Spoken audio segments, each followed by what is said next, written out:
Olá pessoal, tudo bom? Bom, agora nós vamos começar a falar de algoritmos em grafos, tá bom? Que é a segunda parte aí do nosso curso. Bom, eu vou usar os slides que foram feitos pelo professor Coelho, tá? É o José Coelho de Pina, né? A gente conhece ele lá como Coelho, tá? Um excelente professor e o material dele está muito bem feito, tá? Bom, para fazer o material dele, ele também pegou como base lá alguns materiais do professor Paulo Feofilov, tá? Que eu já apresentei aí para vocês, tá bom?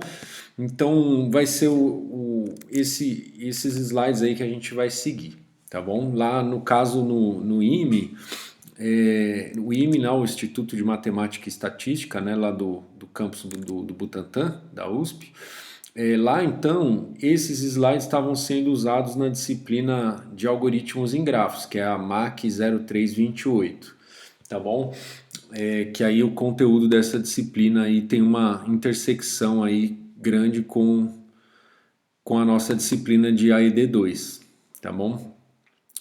Bom, então vamos lá. Vamos começar aqui a falar dos grafos, né? Tá bom. Então, assim, a aplicação de grafos, né? Então, a gente vai ver que, assim, em várias aplicações diferentes, o pessoal costuma representar a informação usando grafos, tá? Que é uma forma de ajuda a gente a entender melhor, assim, o que a gente está fazendo, né? Como representar os dados, né? Então, por exemplo, uma estrutura que vocês estão acostumados a usar, né? Um vetor, né? Ou então uma matriz, né? A matriz ela não é usada só em programação, né? Quando vocês estão fazendo coisa lá de álgebra linear, por exemplo, vocês usam bastante matriz, né? Então o grafo também não é usado só em computação, tá? Então o pessoal que, por exemplo, da área de química faz os desenhos lá usando grafos para representar lá as ligações químicas, né? Ou então para que representar redes sociais, né? Você fala, cada nó é um usuário e aí se esses usuários estão se um é amigo do outro lá no Facebook, sei lá, aí tem uma aresta aqui indicando isso, né? Ou então na biologia também, né? Se quer mapear a interação entre proteínas, enfim, aparece grafo aí em várias aplicações diferentes, tá bom? É, tá, aqui tem umas coisas já que não. Tá, não, aqui, os livros, né? Os livros que foram utilizados como base aqui para construir esse material, tá? Então tem o livro do Cedric, né? Que é esse Algoritmos em C aqui. É, nessa quinta parte, né? Que é uma coleção, né? Aí tem os algoritmos em grafos. Eu gosto bastante do Cedric também, embora eu acho que ele, às vezes, sei lá, é um pouco não é tão completo, vai, como o Corman, né? O Cedric tem, sei lá, acho que são estilos diferentes, vai. Eu gosto do Cedric também, né? É, aliás, eu tive a oportunidade de conhecer pessoalmente o Robert Cedric e achei ele uma figura, assim, é um cara, me lembrou um pouco assim o Silvio Santos, sabe, assim, na simpatia, né? Um cara simpático, assim, gostei dele. Aquele sorrisão estilo Silvio Santos.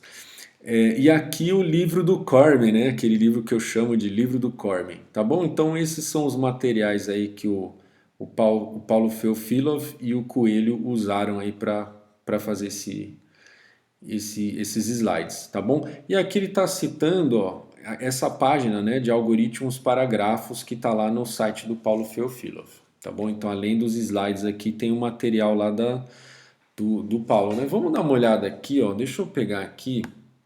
Deixa eu ver se eu consigo. Só para a gente ver aqui, porque o legal desse material aí, esse link aqui não tá. Ah, ele vai querer abrir o Chrome. Vamos aqui, ó.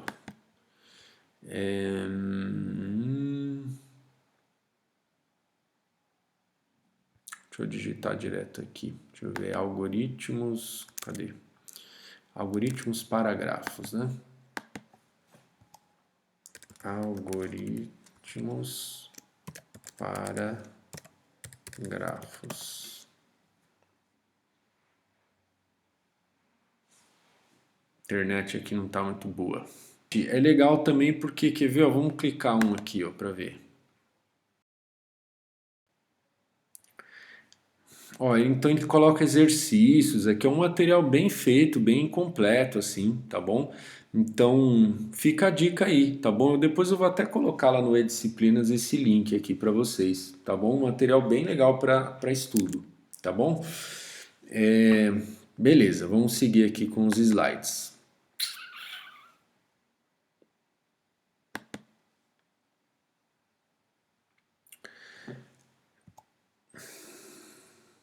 Tá, aqui ele está falando de questões do IME, né? Do introdutória, vamos pular isso aqui.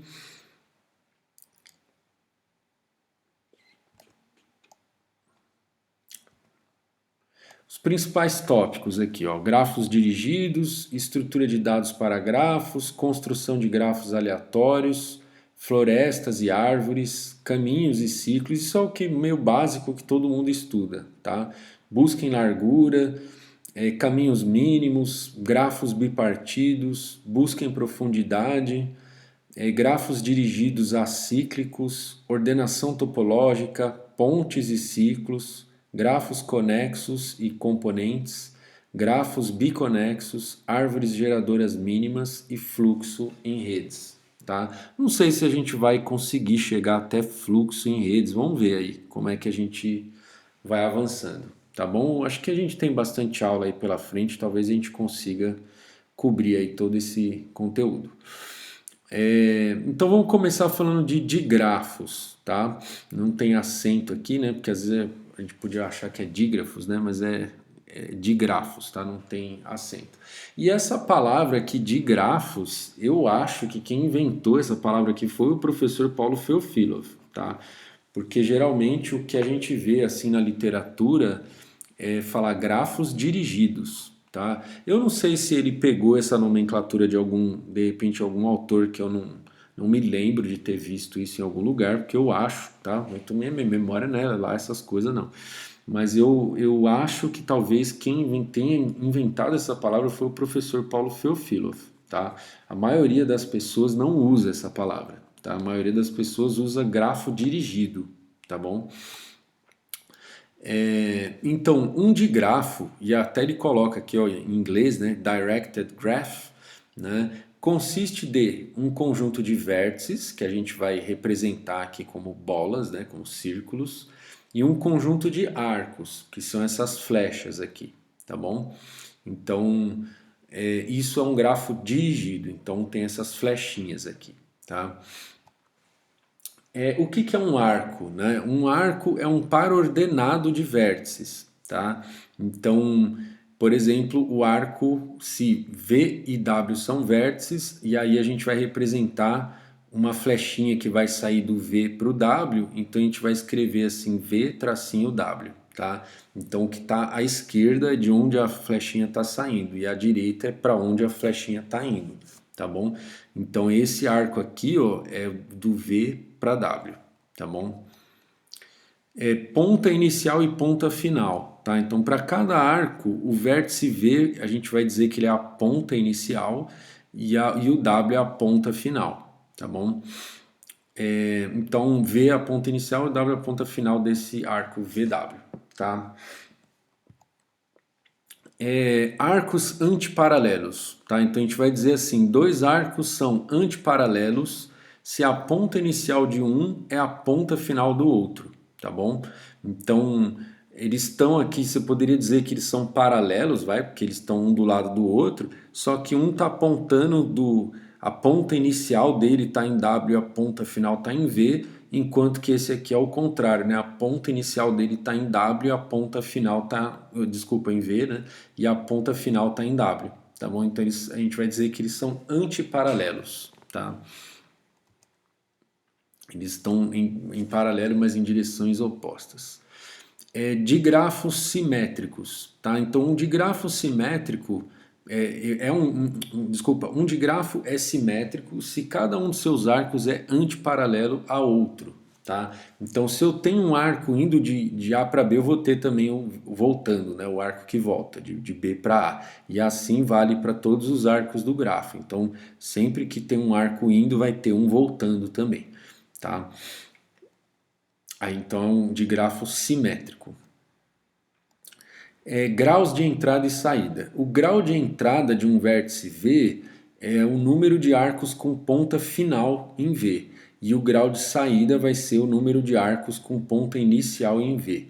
Tá bom? Então, por exemplo, esse V aqui, ó, o grau de entrada dele, eu tenho um arco só entrando nele. Grau de saída, eu tenho dois arcos saindo dele. Então, o grau de saída dele é 2. Tá bom? Então, o D aqui, ó, grau de entrada 1, grau de saída 2. Aqui, grau de saída 0, grau de entrada 2. E assim por diante. Número de arcos. Né? Quantos arcos, no máximo, um digrafo com V vértices pode ter? Né? Eu pulei o tem aqui. Né? Então, quantos arcos, no máximo, ele pode ter? Né? Se todo mundo apontar para todo mundo. Né? Então, qual que é a resposta? Se a gente estivesse falando na sala de aula, eu ia deixar vocês responderem, né? Esse é o problema de gravar a aula, que fica mais sem graça, né? Então a resposta qual que é? Bom, todo vértice apontando para todos os outros vértices, né? Então, um vértice ele apontando para todos os outros, ele vai ter grau de saída V-1. E aí todos os vértices vão ter grau de saída V-1, né? E também vai ter o grau de entrada V-1, porque todos os outros vão estar apontando para ele, né? Então você vai ter esse número aqui de arcos, né? Para cada vértice você vai ter os V-1 arcos, né? Saindo dele, né? Então vai ser V vezes V-1. Isso aqui em notação assintótica vai ser θ de V ao quadrado, tá bom? Então o número de... Isso aqui é importante, tá, pessoal? Porque quando a gente vai analisar um algoritmo, a gente sempre tem que analisar o algoritmo em função do tamanho da entrada, tá? Então, quando você vai um algoritmo que recebe como entrada um grafo, aí você tem que ficar esperto nisso, né? Porque qual vai ser o tamanho da entrada? Então, se é um grafo que tem V vértices, você não pode analisar o algoritmo em função de V, porque você vai falar, tá, eu tenho V vértices, mas e se esse grafo tiver V ao quadrado arestas, né? Θ de V ao quadrado arestas. Aí, se for um algoritmo linear, você vai falar que ele é V ao quadrado, vai parecer que ele não é linear, mas se ele tem V ao quadrado arestas, ele está sendo linear, certo? Então, quando a gente for analisar o algoritmo em grafo, a gente vai levar em conta o número de vértices e o número de arcos, tá bom? Eu estou falando grafo aqui, mas na verdade, assim, sendo um pouco mais preciso, até agora a gente só definiu o que é um digrafo. Daqui a pouco a gente vai falar o que é um grafo, né?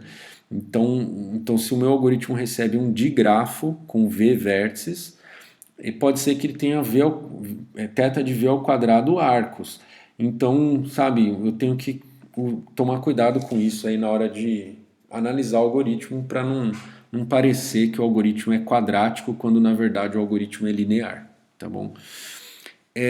Aí a gente vai dizer que um digrafo é completo quando todos esses arcos aqui existem no grafo, tá? Então todo par ordenado de vértices distintos é arco desse grafo. E aí a gente vai dizer que um grafo é denso quando ele tem muitos arcos, né? Que muitos entre aspas, assim, porque, né, me diga aí o que é muito, né? Então é uma definição meio, sabe, igual assim, tá de dia ou tá de noite, né? Você olha para o céu, se estiver claro, você vai falar tá de dia, se estiver escuro, você vai falar tá de noite, mas existe uma zona cinzenta aí, né? No fim da tarde que você não sabe muito bem se é dia ou se é noite, tá bom? Então um grafo que tem arco pra caramba, você vai dizer que ele é denso. Um que tem pouco arco, você vai dizer que ele é esparso. Aí tem uma zona cinzenta aí no meio do caminho que você não sabe direito, né? Dizer se é denso ou se é esparso. Especificação, né? É como que eu posso descrever um grafo, né? Então, sei lá, se você estiver no Bxcomp lá, né? Aí eu falar para você assim, eu vou dar como entrada para você um digrafo. Então, como que eu vou dar para você esse digrafo, né? Pode ser a lista dos arcos, tá? É um jeito de você descrever o seu digrafo, tá bom? Então, para eu descrever esse digrafo aqui, eu vou listar os arcos dele, ó. D, tracinho F, tá falando desse arco aqui. BD é esse outro aqui, e assim por diante, tá bom? Beleza. E aqui, assim, né, o conjunto de vértices ele está implícito, né? Porque se um vértice apareceu aqui em algum arco, então é porque ele está lá no conjunto de vértices, né? Então, no BXComp, geralmente o cara vai falar para você quantos vértices tem o grafo, depois quantas arestas tem o digrafo, né? Quantos arcos tem o digrafo, e depois sim ele vai listar os digrafos, provavelmente separado por espaço, enfim. Tem várias formas de você descrever isso, tá? Grafos, agora sim grafos, né? Um grafo é um digrafo simétrico, tá? Isso a gente tá, sabe, assim, a definição que tá aqui, tá? Essas coisas de grafo nunca é padrão, tá? Cada livro é de um jeito, vai ter diferenças de um material para outro, tá bom? Não é assim um padrão, um consenso absoluto de como falar essas coisas aqui, tá bom? Então, se ele é simétrico, a gente não vai mais falar em arco, a gente vai falar em aresta, tá? Porque assim, pô, eu sei que sempre que tem um arco indo, vai ter um arco voltando, então eu não preciso pensar em arco, né? Eu posso pensar em aresta, que aí a aresta ela não tem direção, tá? Então a aresta eu sei que eu posso andar para um lado ou para o outro, tanto faz, tá bom? Então, então, assim, quando a gente for pensar num grafo não dirigido, tá? Aí a gente vai desenhar assim, tá? Então, geralmente, quando o pessoal fala grafo também, assim, informalmente, né? Às vezes o cara confunde, fala grafo quando na verdade é um grafo orientado, né? Então, sabe, enfim, às vezes fala aresta quando era para falar arco, às vezes a gente, né, isso eu vou confundir aí às vezes e isso também eu vejo várias pessoas fazendo também, tá bom? Mas então, formalmente falando, tá, sendo mais preciso, no grafo orientado a gente vai ter arcos, e os arcos são os que têm direção. E aí a gente vai chamar esses grafos orientados também, a gente pode chamar de digrafo, tá bom? E quando a gente fala grafo, a gente está falando de grafo não orientado, tá bom? E aí a gente não vai mais falar arco, a gente vai falar aresta, tá? E aí a aresta não vai ter direção. E aí, uma aresta é um par de arcos antiparalelos, né? Então, BA e AB são a mesma aresta, tá?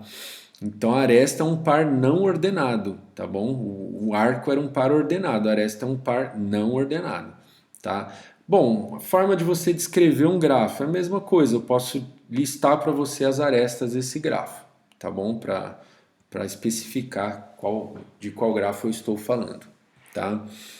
O grau de um vértice V vai ser o número de arestas com ponta em V. Então agora não tem mais esse conceito de ponta inicial e ponta final, tá? É ponta só, tá? Então esse vértice aqui tem 3 arestas com ponta nele, tá? Então o grau dele é 3, tá? O grau do V aqui, né, é 3, o do D é 2, né?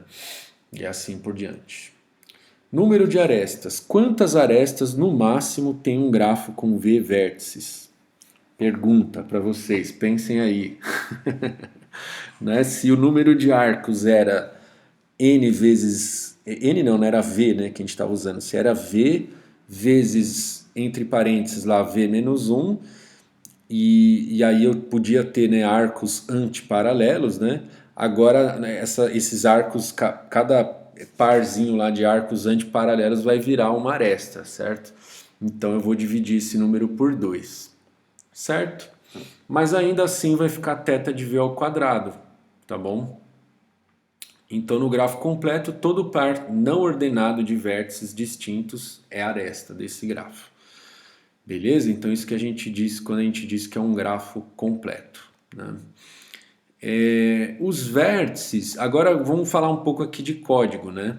Então os vértices vão ser representados por objetos e bota entre aspas aí esses objetos aí, tá? Porque a gente vai usar estruturas, tá? A gente não vai usar objetos mesmo, né? objetos do tipo vertex. Os vértices de um digrafo são... Aí então a gente vai usar número para representar o vértice, tá? Então vai ter o vértice 0, o vértice 1 até o vértice V-1, tá bom? E aí a gente vai imaginar que lá no nosso código, né, a gente vai ter esse define aqui para o vertex, na verdade é um int, tá bom? Então quando a gente fala objeto, entre aspas, do tipo vertex, é um int, no fundo é um int.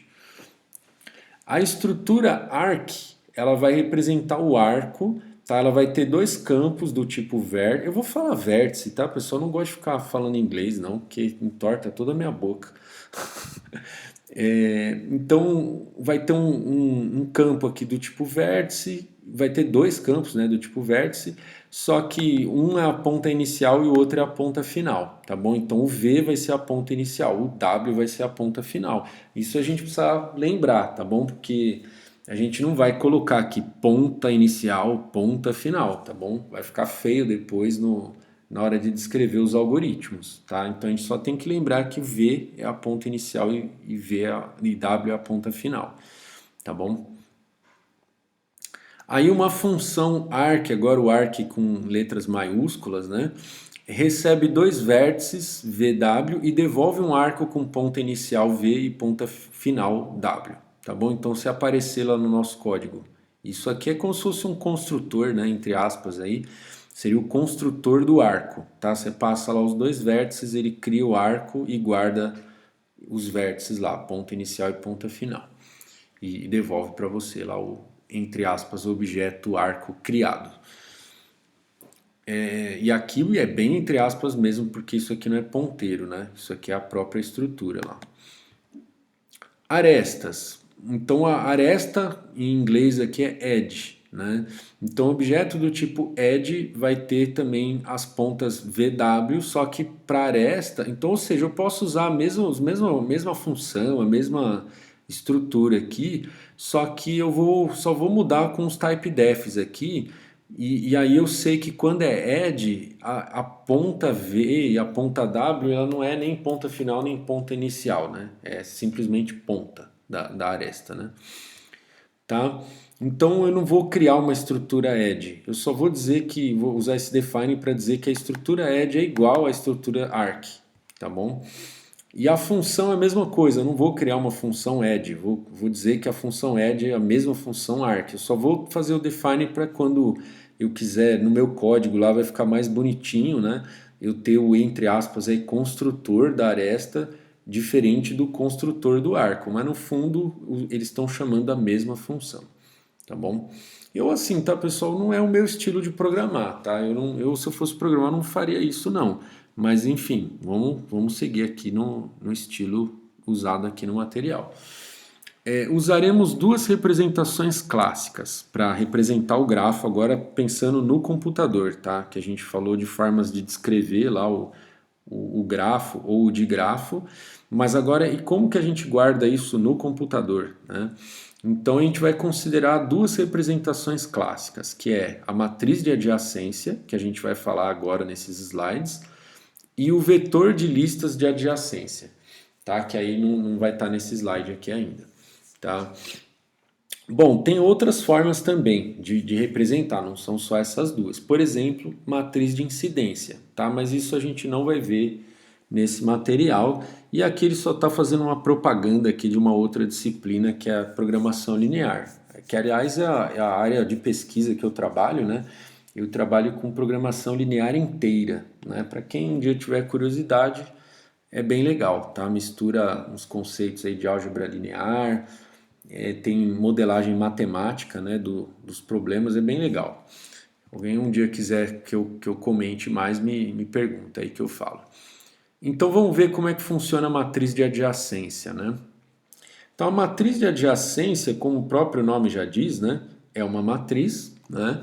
E ela vai representar as adjacências aí, né? Que quando a gente fala assim que um vértice, existe uma aresta entre dois vértices, a gente vai dizer que esses vértices são adjacentes, tá bom? Então, mas agora vamos falar de digrafo, né? Então vamos falar de arco, né? Então nessa matriz que eu estou chamando aqui de ADJ, tá? Então, se eu olhar aqui na célula VW, ela vai ser 1 se o arco VW tá lá, existe no digrafo, tá bom? E 0 caso contrário. Então, como que ficaria a matriz de adjacência desse digrafo aqui, ó? Quais os arcos que eu tenho que colocar aqui na matriz? Eu não vou colocar na posição 1, 0, tá? Porque eu não tenho arco de 1 para 0. Eu tenho arco do 0 para 1. Então, 0, 1. Então, linha 0, coluna 1. A linha, então, representa a ponta inicial, tá bom? Então, ponto inicial 0, ponta final 1. É esse arco aqui. Outro arco, ponto inicial 2, ponta final 1. Então, ponto inicial 2, ponta final 1. E assim por diante, tá bom? Qual vai ser o consumo de espaço? Θ de V ao quadrado, tá? Então, o número de vértices ao quadrado. E é bem fácil de implementar, né? Basta você criar a matriz, zerar ela lá toda e à medida que, né, você quiser colocando arcos aí no teu digrafo, você vai colocando um aí nas posições aí correspondentes. Bom, e aí como que fica a matriz de adjacência de um grafo, né? Um grafo não dirigido, né? Aí, como ele é não dirigido, você vai dobrar aqui, né? Então, aí a gente apela para aquela definição lá de que que um grafo é um digrafo simétrico, né? Então, toda aresta ela vai ter dois uns aqui, representando ela na matriz de adjacência, porque aí eu vou dizer que na linha 0, coluna 1, né, tem o 1, mas também vai ter na linha 1, coluna 0. Tá? Então, se você passar um risco aqui nessa diagonal, você vai ver que é como se fosse um espelho, né? Um lado é o espelho do outro, tá bom? Aí você pode até pensar, puxa, mas eu estou gastando aqui o dobro de memória do que eu poderia gastar, né? Só que aí, não sei, depende do algoritmo que você vai rodar. Às vezes, se você quer saber quem são os vizinhos do 3, por exemplo, né? Aí, não, mas não, do mesmo jeito, né? Do mesmo jeito. Aí eu ia falar um negócio aqui, mas acho que não tem nada a ver, não. Deixa eu pensar aqui se tem alguma vantagem. Eu já estou ficando com sono também, ó. Deixa eu ver que horas são aqui. Já são 2, 2h18 da manhã. Vai, então eu tenho um desconto aqui. Tô com sono já. Tá bom. Bom, enfim, é que vocês já viram lá em AED1, né? Formas de você representar matrizes, né? Então, se você tem uma matriz que ela é assim, né? Um lado, uma diagonal, passando aqui o risco na diagonal, você vê que ela é igual, né? Nas duas metades aí, você poderia ter metade só, né? E aí você tem um jeito lá de representar essa matriz, né? Que aí você não vai alocar a matriz mesmo, né? Você pode alocar isso num vetor, né? Lá em AED1 é explicado isso, tá bom? Mas aí a gente sabe também por simplicidade, vamos imaginar isso aqui, tá bom? Bom, agora falando da estrutura do digrafo, tá? Eu vou falar em português, tá? Para não enrolar minha língua toda. Então, a estrutura do digrafo, ela representa, ela vai ter, né, três campos, tá? Então, ela vai ter o campo V maiúsculo, que vai ser o número de vértices, né? O A maiúsculo, o número de arcos, e a DJ vai ser um ponteiro para a matriz de adjacência, tá bom? Tá aqui então, né? Então, como é ponteiro para matriz, ele vai ser ponteiro de ponteiro, tá bom? Vai ter dois asteriscos aqui. Então, entre aspas, aqui o objeto, né? O objeto do tipo de grafo com D maiúsculo, ele vai ser um ponteiro para o digrafo minúsculo, tá bom? Então, vamos só frisar aqui que, né, assim, há um estilo aqui de programação que para ter um padrão, né? Então, para a gente lembrar, né, que assim, quando é o D maiúsculo é porque é ponteiro. Desculpa, o D minúsculo não é o ponteiro.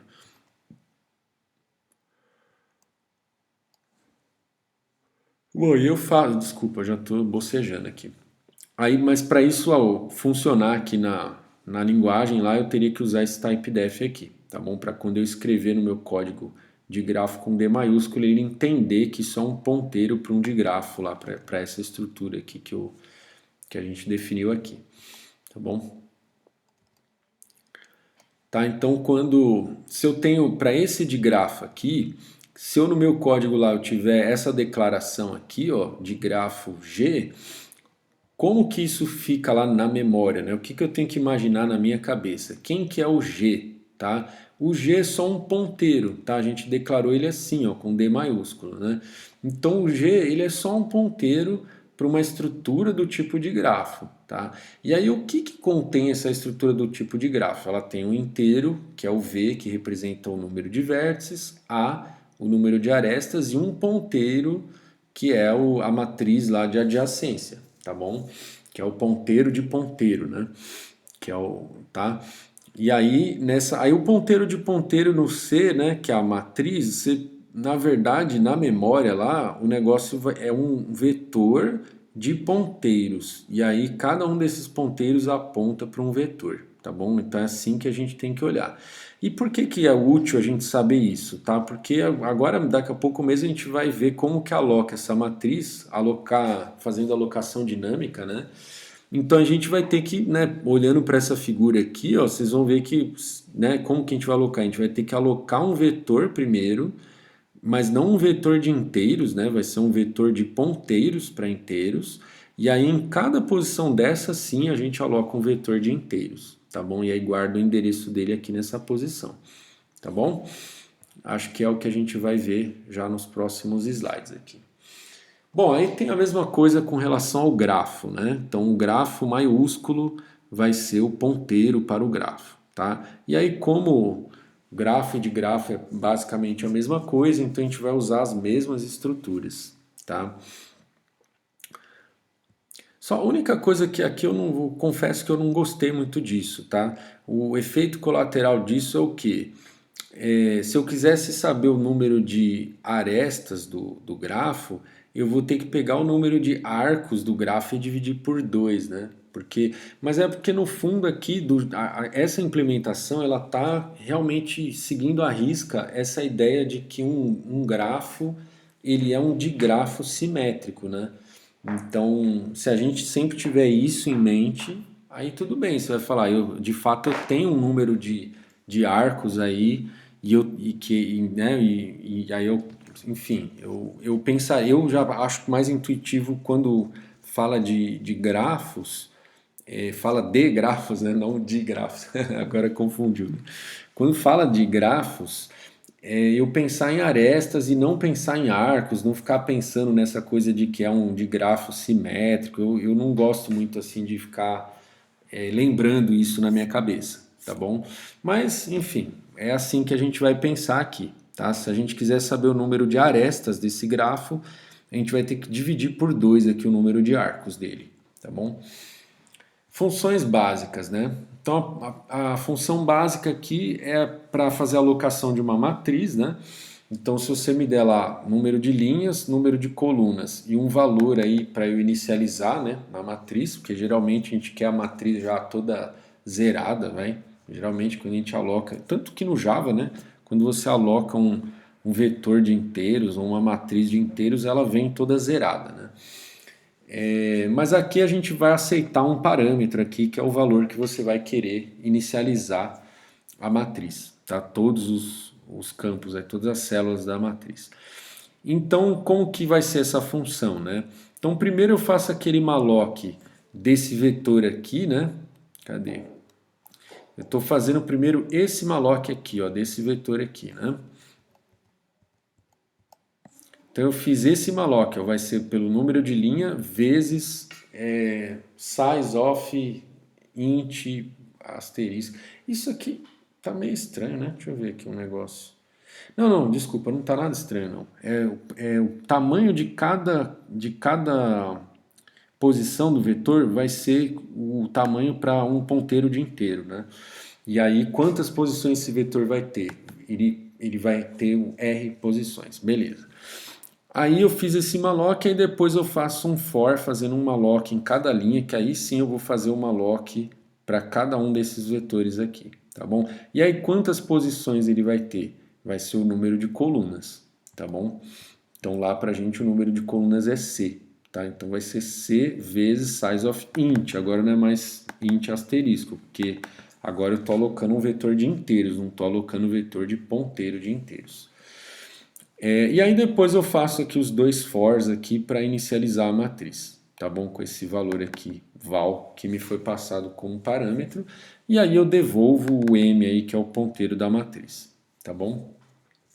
Aqui a gente viu que o vértice aqui é um inteiro, né?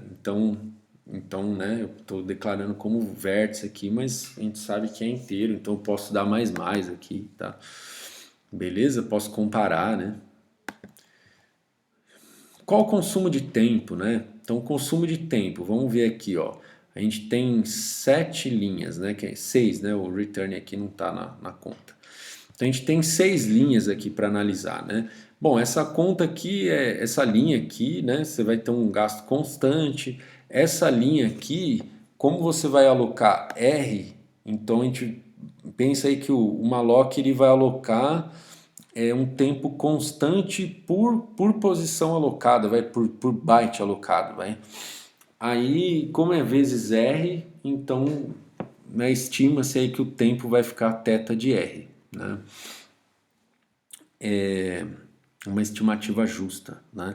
Depois você vai ter um laço aqui vai ter R iterações e aí dentro dele você vai fazer um malloc de tamanho C, então vai ficar alguma coisa como θ de RC, tá? Cadê aqui? Opa! Ah, tá. Desculpa, é porque ele está na linha 2, ele está dizendo que a linha 2 vai executar R vezes. A linha 3, eu estou perdido aqui já, né? Eu acho que ele deu uma comida de bola aqui, né? Porque... deixa eu ver um negócio aqui. Linha 3, ele está falando que é θ de R. Eu acho que ele deu uma comida de bola aí, né? Porque na verdade a linha 3 ela é θ de R, não, ela é θ de R vezes C, tá errado lá, tá bom? Essa linha aqui era θ de R, né? Então essa linha é θ de C cada vez que ela é executada, mas ela está dentro do for. E o for vai rodar R vezes, então essa linha vai ser θ de R vezes C, tá bom? Depois, aí tem... Bom, eu tô com sono já, né? Eu tô travando aqui um negócio bem simples. Porque aqui, ó, essa linha, quantas vezes ela vai ser executada? Θ de R. Essa linha ela é executada C vezes toda vez que entra nesse for. E como eu vou entrar R vezes nesse for, então vai ficar R vezes C. Olha a minha gata querendo pisar no meu teclado aqui. Tá, então essas duas linhas de baixo aqui, a 5 e a 6, vai dar θ de R vezes C, tá bom? Θ de R vezes C.